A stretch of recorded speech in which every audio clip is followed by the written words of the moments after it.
someday my dream will come. It never will. Suddenly you are old. Because you were never gonna do it anyway. Being hypnotized by daytime TV for the rest of your life. What the fuck are you still doing driving a cab? Nagsisimula ang pelikula sa LA Airport, kung saan dumagsa ang maraming tao. Sa gitna ng galaw ng mga tao, isang lalaking nagngangalang Vincent ang naglalakad ng may kumpiyansa habang may hawak na itim na leather bag. Ang kanyang suot na damit ay kasing linis at ayos ng kanyang hairstyle. Nabangga niya ang isang lalaking may dalang kaparehong itim na bag, dahilan upang mahulog ito. Ngunit sa likod ng tila ordinaryong pangyayari, sinadya pala ng dalawang lalaki na magpalitan ng kanilang mga bag sa isang mabilis at sanay na galaw. Walang napansin ang mga taong dumaraan lamang, at muling naglaho si Vincent sa karamihan habang papalabas ng airport. Samantala, sa ibang bahagi ng syudad, ibang klase naman ng abala ang nagaganap sa isang taxi depot. Isa sa mga taxi driver doon, si Max Deroker, ay tinatakasan ang nakakapagod na ingay sa paligid sa pamamagitan ng pag-upo sa driver's seat ng kanyang nakatalagang taxi cab. Maingat niyang inihahanda ang kanyang kapaligiran bago magsimula ang shift, sinisigurong malinis ito at nilalagyan ng personal na gamit sa pamamagitan ng paglalagay ng postcard ng Maldives sa visor sa itaas niya. Sinusunod niya ang nakasanayan niyang rutina sa loob ng 12 taon habang nagmamaneho sa mga kalsada ng Los Angeles. Kapag dinadala ng kanyang mga pasahero ang magulo nilang buhay sa loob ng kanyang taxi, tinitingnan niya ang postcard ng Maldives upang makahanap ng kahit sandaling kapayapaan ng isip. Nagpatuloy ang kanyang gabi sa karaniwang ritmo ng pagsasakay ng pasahero hanggang sa sumakay sa kanyang likuran na upuan ang isang babaeng nagngangalang Annie Farrell. Mukhang may mahalaga itong inaasikaso sa telepono at balisa na nakikipag-usap upang ayusin ang ilang pangangailangan sa trabaho. Nagbigay siya ng partikular na ruta papuntang downtown, ngunit tahimik na nagmungkahi si Max ng mas mabilis na daan. Mukhang hindi agad sumang-ayon si Annie, ngunit tumaya si Max na kapag mali siya, libre na ang biyahe. Sa huli, napatunayang mas mabilis nga ang rutang pinili ni Max, at inamin ni Annie ang kanyang pagkatalo. Go ahead, say it. I was right, I was wrong. Habang binabaybay ni Max ang nagliliwanag ng mga kalsada, nakipagkwentuhan siya rito. Tama niyang nahulaan na prosecutor ang trabaho ni Annie base sa seryoso nitong kilos, at tila humanga ito sa kanyang obserbasyon. Nagtaka tuloy si Annie kung bakit taxi driver lamang ang trabaho niya. Ibinahagi ni Max ang kanyang pangarap na magtayo ng sariling limousine company na tatawaging Island Limos. Sa loob ng ilang minuto, hindi lamang siya isang driver kundi isang negosyanteng nakikita niya ang sarili niyang magiging balang araw. Si Annie naman ay umamin sa matinding kaba niya tungkol sa paglilitis kinabukasan. Pakiramdam niya ay hindi sapat ang lakas ng kasong kanyang hahawakan sa korte at natatakot siyang isipin ng jury na wala siyang kakayahan.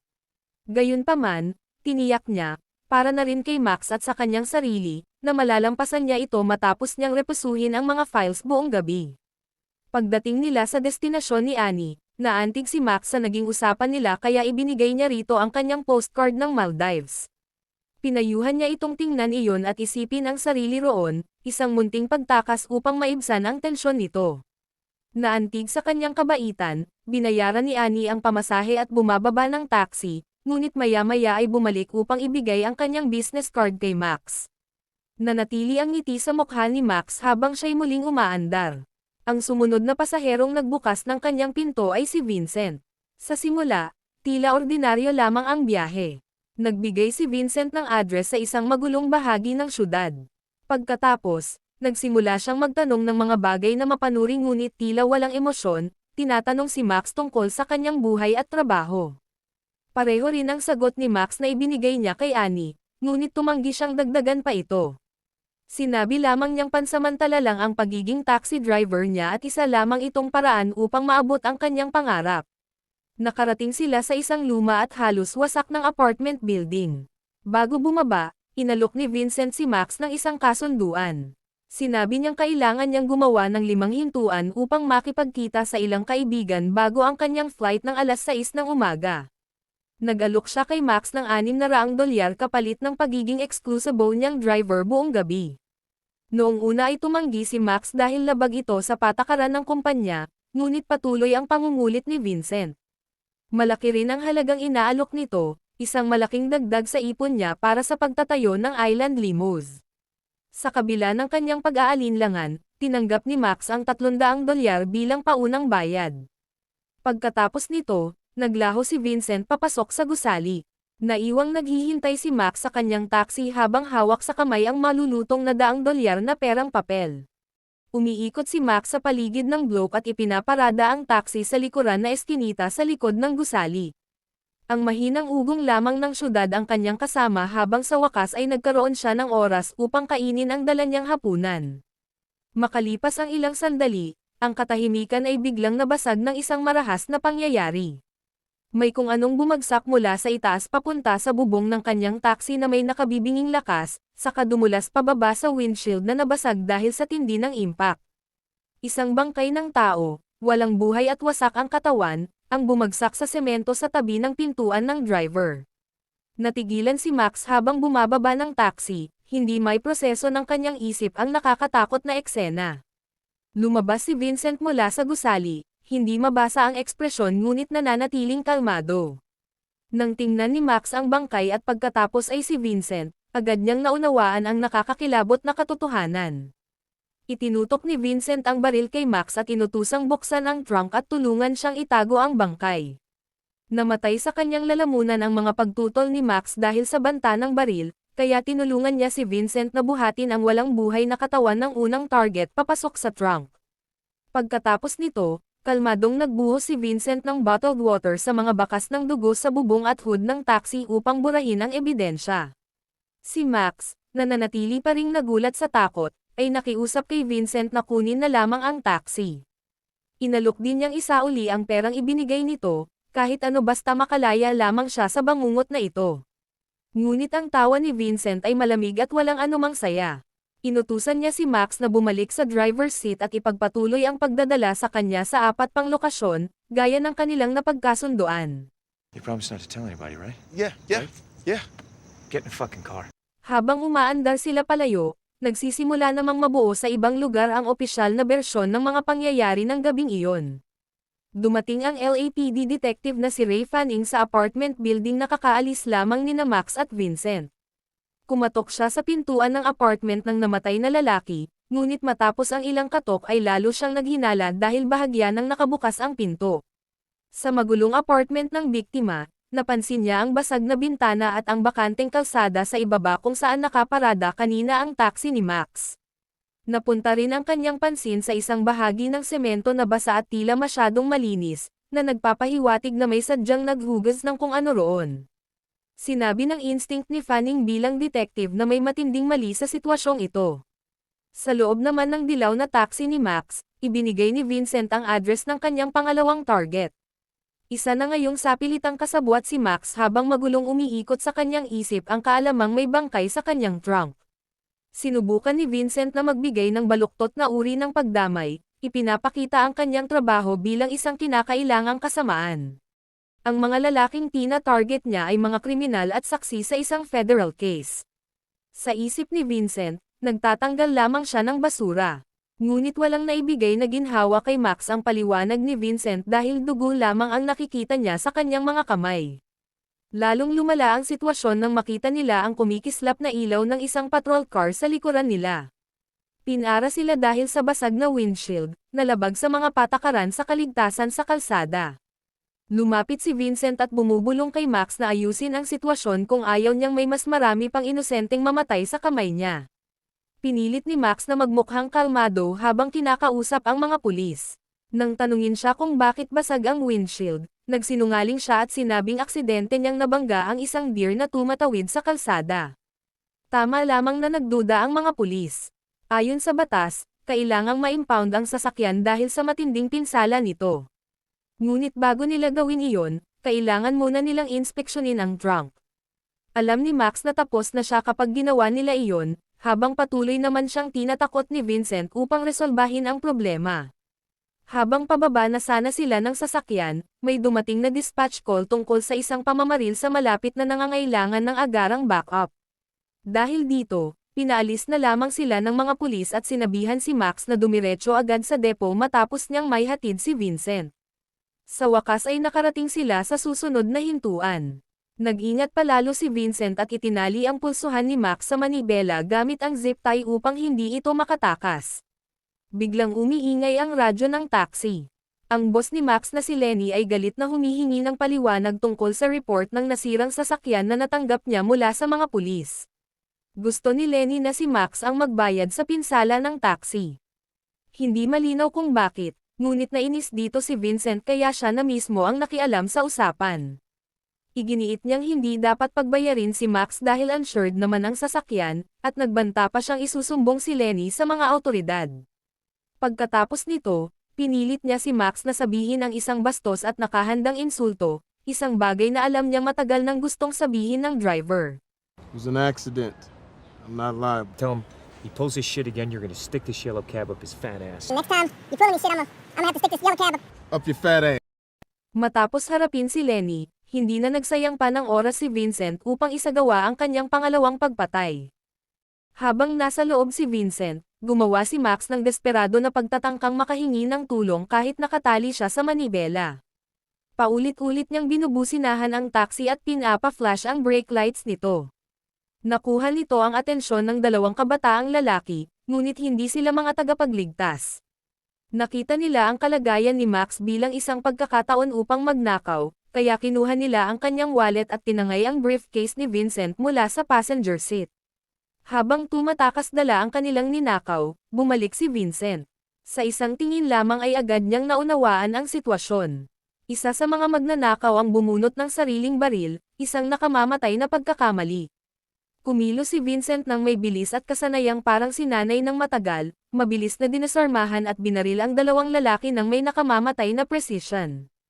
Pagkatapos, binawi niya ang kanyang briefcase at pinakawalan si Max mula sa pagkakatali sa manibela. Habang humihinto sila upang magpakarga ng gasolina, pinaalalahanan muli ni Vincent si Max na huwag humingi ng tulong dahil mas marami lamang inosenteng tao ang madadamay. Samantala, lalong uminit ang investigasyon ni Detective Fanning habang sinusuri ng CSI at iba pang detectives ang crime scene. Ang unang biktima pala ay isang mahalagang impormante sa kaso laban sa leader ng drug cartel na si Felix Reyes Torrena, na matagal nitong nakatrabaho. Sinuri nila ang basang paradahan kung saan nakahinto kanina ang taxi, na puno ng mga bubog na may bahid ng dugo. Ayon sa mga saksi, may isang dilaw na taxi na nakita sa lugar. Dahil dito, naalala ni Fanning ang isang kahalintulad at hindi pa naresolbang kaso sa Oakland, kung saan pinaghinala ang isang taxi driver ang responsable sa isang murder-suicide. Ngunit naniniwala noon ang detective na humawak sa kasong iyon na may kasangkot na ikatlong tao, isang profesional na killer. Iniisip ni Fanning na ganoon din ang nangyayari ngayon, ngunit agad namang binaliwala ng isa pang pulis ang kanyang ideya. Dahil may oras pa bago ang susunod na appointment, dinala ni Vincent si Max sa isang jazz club sa dahilan na bibigyan niya ito ng inumin upang kumalma. Naging kakaiba at delikado ang paghintong iyon. Umupo sila upang panoorin ang may-ari ng club na si Daniel na tumutugtog ng jazz kasama ang iba pang mahuhusay na musician. Inutusan ni Vincent ang isang waitress na yayain si Daniel na makiinuman sa kanila. Sa unang pagkakataon sa gabing iyon, nakita ni Max si Vincent na kumikilos na tila isang normal na tao, kaya kahit paano ay nabawasan ang kanyang takot dito. Masigasig na nagtanong ang mamamatay tao tungkol sa mga kwento sa jazz, at ibinahagi naman ni Daniel ang isa niyang alaala tungkol sa pagtugtog kasama ang maalamat na si Miles Davis. Ngunit panandalian lamang ang katahimikan dahil ibinunyag ni Vincent na si Daniel pala ang kanyang pangatlong target, isa ring testigo laban kay Felix. I just when I thought you were a cool guy. I'm a cool guy. Let's just play a little jazz. Come on. Improvise. That's funny. Nakiusap si Max na huwag patayin si Daniel, ipinapaalala ang mabuting samahan nilang nabuo ilang minuto lamang ang nakalipas. Ngunit tulad ng isang mandaragit na pinaglalaroan ang kanyang biktima, binigyan ni Vincent si Daniel ng pagkakataon.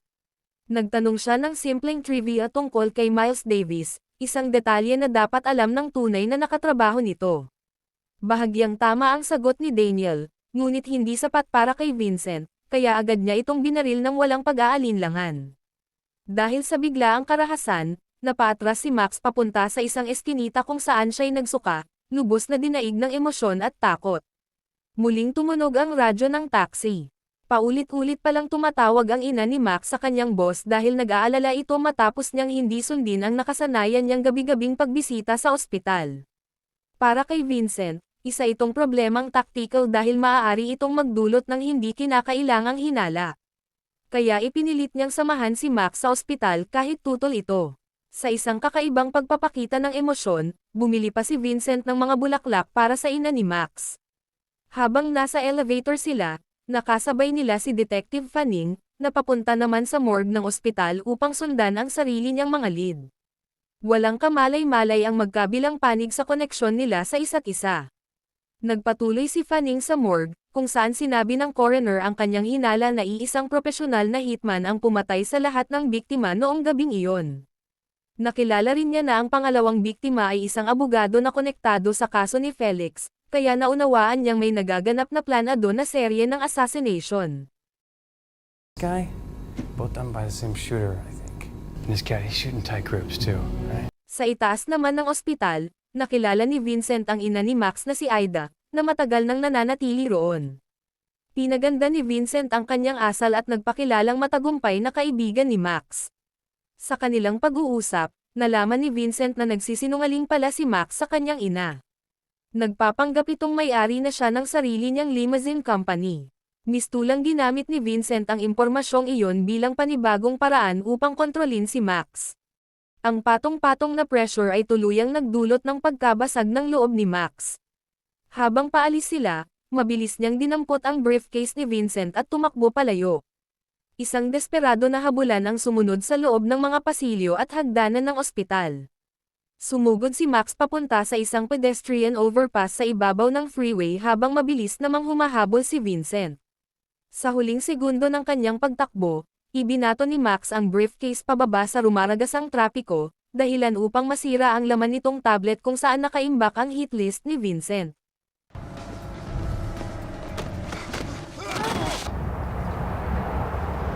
Pagkatapos nito, tuluyan nang nagbago ang kapaligiran sa loob ng taxi. Hindi na isang tahimik at sunod-sunurang biktima si Max. Bagamat galit si Vincent sa pagkawala ng kanyang data, tila nagkaroon siya ng bagong uri ng paggalang sa taxi driver. Kailangan niyang mabawi ang listahan ng kanyang mga target mula sa kanyang employer na si Felix.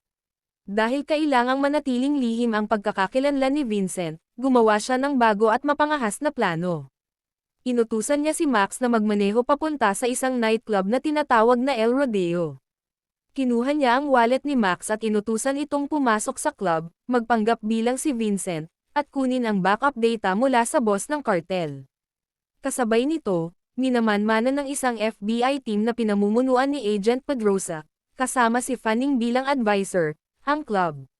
Inagaw na ng mga federal agents ang kaso, bagay na ikinadismaya ni Fanning. Napansin ni Fanning sa kanilang monitor ang kakaibang taxi ni Max na may sirang windshield at agad niya itong nakilala. Sa loob ng club, kumikilos si Max dala lamang ng matinding adrenaline habang pumapasok siya sa isang mundong lubhang mapanganib. Hinalugvog muna siya bago dalhin sa isang pribadong booth kung saan niya nakilala si Felix Reyes Torrena, ang employer ni Vincent at isang cartel boss. Sa simula, nanginginig at hindi kumbinsido ang pagpapakita ng tapang ni Max. Ngunit nang hamonin siya ng naghihinala na si Felix, ginaya niya ang mayabang at matapang na ugali ni Vincent. Gumawa siya ng kwento tungkol sa pagkakadiskubre niya sa mga awtoridad na sumusunod sa kanya at kung paano niya sinira ang listahan upang protektahan si Felix at ang operasyon nito. That's why I tossed the list. To protect your Hermes Fascinable ass. Naging matagumpay ang kanyang pagsisinungaling. Ibinigay ni Felix kay Max ang isang USB drive na naglalaman ng impormasyon tungkol sa huling dalawa pang target. Lumabas si Max mula sa club, at tuluyan ng kumpleto ang kanyang pagbabago mula sa pagiging biktima tungo sa pagiging mahusay na nagpapanggap. Nasa drive ang lokasyon ng pang-apat na target, isang gangster na nagngangalang Peter Lim, pati na rin ang huling misteryosong biktima. Papunta na sina Max at Vincent sa susunod na eksena. Samantala, ang FBI at pulisya, na ngayon ay alam na ang sistematikong pagpatay sa kanilang mga testigo, ay nagtungo sa nightclub kung saan naroon si Lim. Naniniwala ang mga federal agents na si Max ang kanilang target, isang hitman na nagpapanggap na taxi driver. Ngunit nananatiling kumbinsido si Fanning na may ibang tao sa likod ng mga pagpatay. Ang lahat ng sangkot sa gabing iyon ay tila papunta na sa isang hindi maiiwasang banggaan. Puno ng mga taong nagsasaya ang club na Fever. Isinama ni Vincent si Max sa loob upang maiwasan silang mahalata ng mga tauhan ni Felix. Dumating sina Vincent at Max habang nagse-set up naman ng perimeter ang mga federal agents. Naroon din sina Fanning at ang LAPD, na may misyong patayin ang hitman na pinaniniwalaan nilang si Max. Sa loob ng club, kumikilos si Vincent sa gitna ng kaguluhan ng may tactical na husay. Kahit paano ay nagawa ni Max na makalayo sa kanya habang nakatuon ang hitman sa kanyang trabaho. Nakita ng mga federal agent si Max, at biglang sumiklab ang putukan nang mapansin ng mga tauhan ni Lim ang mga armadong pulis. Ginamit ni Vincent ang kaguluhan upang sistematikong pabagsakin ang security detail ni Lim habang umiiwas din sa mga pulis at sa mga asasin ni Felix. Natagpuan ni Detective Fanning si Max sa gitna ng magulong karamihan at sinubukang iligtas ito, sinasabing naniniwala siyang inosente si Max. Ngunit habang papalapit sila sa exit, hinarang sila ni Vincent. Ilang beses niyang binaril si Fanning, pinatay ang nag-iisang taong halos nakatuklas sa kanyang plano. Pagkatapos nito, muli niyang kinuha si Max at nakatakas sila sa gitna ng kaguluhan. Sa loob ng sasakyan, halos maabot na ni Max ang sukdulan ng kanyang pagtitiis. Hinarap niya ang nihilistikong pananaw ni Vincent, habang brutal namang hinihimay ni Vincent ang tahimik ngunit desperado na buhay ni Max at ang mga pangarap nitong hindi kailanman natupad. Tumama ng husto kay Max ang masasakit na salita ni Vincent, hindi bilang insulto kundi bilang mitya ng pagbabago. Sa wakas, nakita ni Max ang katotohanan sa sinabi ni Vincent tungkol sa kanyang pagiging sunod-sunuran at walang aksyon sa sariling buhay. Someday my dream will come. It never will. Suddenly you are old. Because you were never gonna do it anyway. Being hypnotized by daytime TV for the rest of your life. What the fuck are you still doing driving a cab? Slow down. Dahil dito, madiin na inapakan ni Max ang silinyador at pinaharurot ang taxi sa walang laman na mga kalsada ng syudad. Hindi na siya nagmamaneho para kay Vincent, kundi para sa sarili niya, para sa lahat ng pagkakataong hindi niya kailanman sinubukang suungin. Sinabi niyang wala na rin naman siyang mawawala. Sa isang huli at sinadyang akto ng pagrerebelde, ibinangga niya ang taxi, dahilan upang tumilapon at tumaob ito sa gitna ng bakanteng kalsada.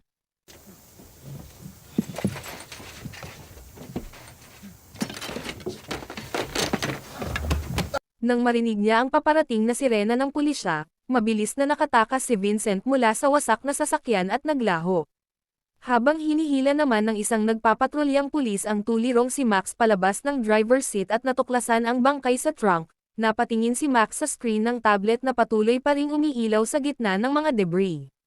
Nandoon ang profile ng ikalima at huling target, si Annie Farrell. Lahat ng takot at pamamanhid na naramdaman niya buong gabi ay tila natupok at napalitan ng isang malinaw na layunin, ang protektahan si Annie.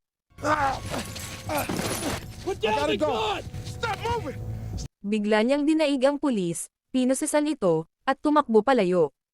Kinuha niya ang cellphone ng isang bystander, mabilis siyang tumakbo paakyat sa tuktok ng isang parking building upang makakuha ng signal at tinawagan si Annie habang nakikita niya itong nagtatrabaho magdamag mula sa bintana ng opisina. Sa wakas ay sinagot ni Annie ang tawag kasabay ng pagpasok ni Vincent sa mataas nitong office building. Sinubukan ni Max na ipaliwanag ang matinding panganib na kinakaharap niya, ngunit kinailangan pa niya ng matinding pangungumbinsi bago tuluyang naniwala si Annie sa kanya. Mula sa kanyang mataas na kinalalagyan, nakikita niya si Vincent na gumagalaw sa loob ng opisina ni Annie. Buti na lang at nasa ibang palapag siya, sa law library. Ginagabayan niya ang kilos ni Annie upang maipunta ito sa ligtas na lugar. Nang mapagtanto ni Vincent na ginagabayan siya ni Max, pinatay niya ang kuryente sa palapag, na nagdulot ng ganap na kadiliman. Naubos ang baterya ng telepono ni Max. Tumakbo siya patungo sa gusali, binasag ang salaming pintuan ng lobby, at nagsimulang umakyat.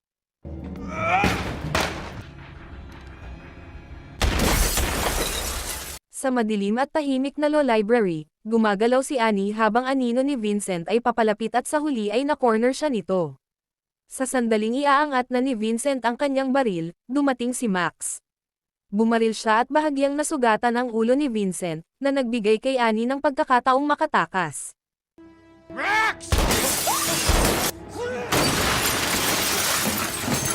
I met him. What do you mean you met him? He said his name is Vincent. Tumakas silang dalawa habang hinahabol pa rin sila ng sugatan ngunit mapanganib na hitman. Ang desperado na pagtakas nila ay humantong sa isang metro rail station. Sumakay sila sa tren habang nagsasara ang mga pinto.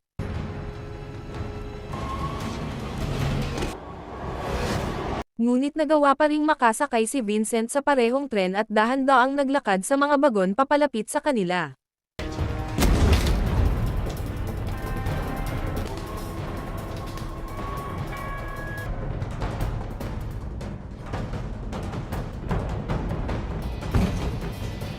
Ang huling sagupaan ay naganap sa loob ng gumagalaw at madilim na tren. Alam ni Max na wala na silang takas kaya nagpaputok siya ng walang patutunguhan. Parehong nauubos ang bala ng kanilang mga baril habang nagpapaputok sa pagitan ng mga bagon. Nagsimulang tumagos ang dugo sa kanyang damit, at naupo siya. Isang ligaw na bala mula sa desperado na putok ni Max ang tumama sa kanyang katawan. Naupo si Max sa harap niya habang ang malamig na mamamatay tao ay humihinga ng kanyang huling hininga. Kung nagustuhan mo ang video na ito, huwag mahihiyang pindutin ang like button. At kung hindi mo nagustuhan, pindutin ang dislike button ng 2 beses upang masiguro. Mas mabuti kung mapapanood mo ang buong pelikula. Wow naman! Maraming salamat sa panonood!